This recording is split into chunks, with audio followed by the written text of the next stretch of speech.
Pro-America Party. President Trump is the pro-America candidate.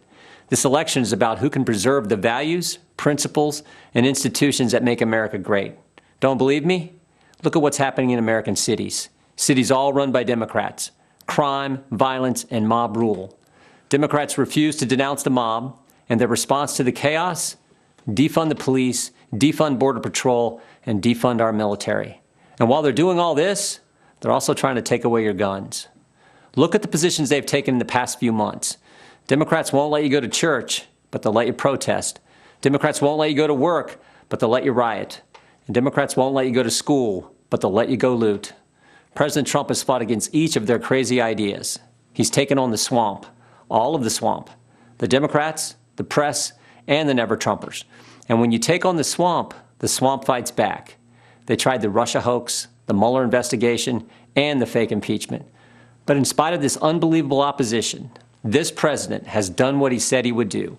Taxes cut, regulations reduced, economy growing, lowest unemployment in 50 years, out of the Iran deal, embassy in Jerusalem, hostages home from North Korea, a new USMCA agreement, and of course he's building the wall and rebuilding our economy as we speak. I love the president's intensity and his willingness to fight every day in Washington for our families. But what I also appreciate about the president is something most Americans never get to see, how much he truly cares about people.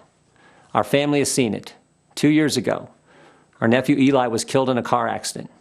He lived a mile up the road from us, grew up wrestling and training with our boys, was a high school state champion, varsity athlete for the University of Wisconsin.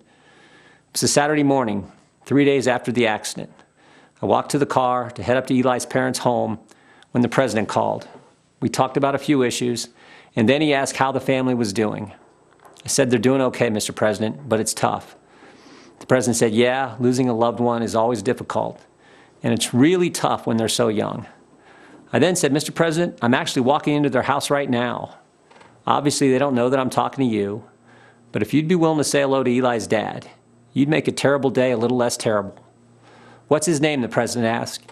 I walked through the door and said, "Todd, the president wants to talk to you."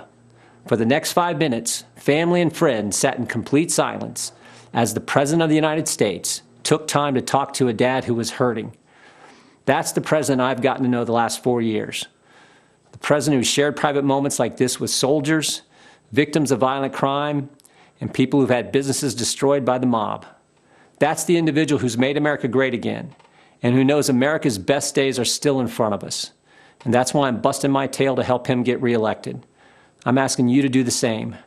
Thank you, and God bless our country.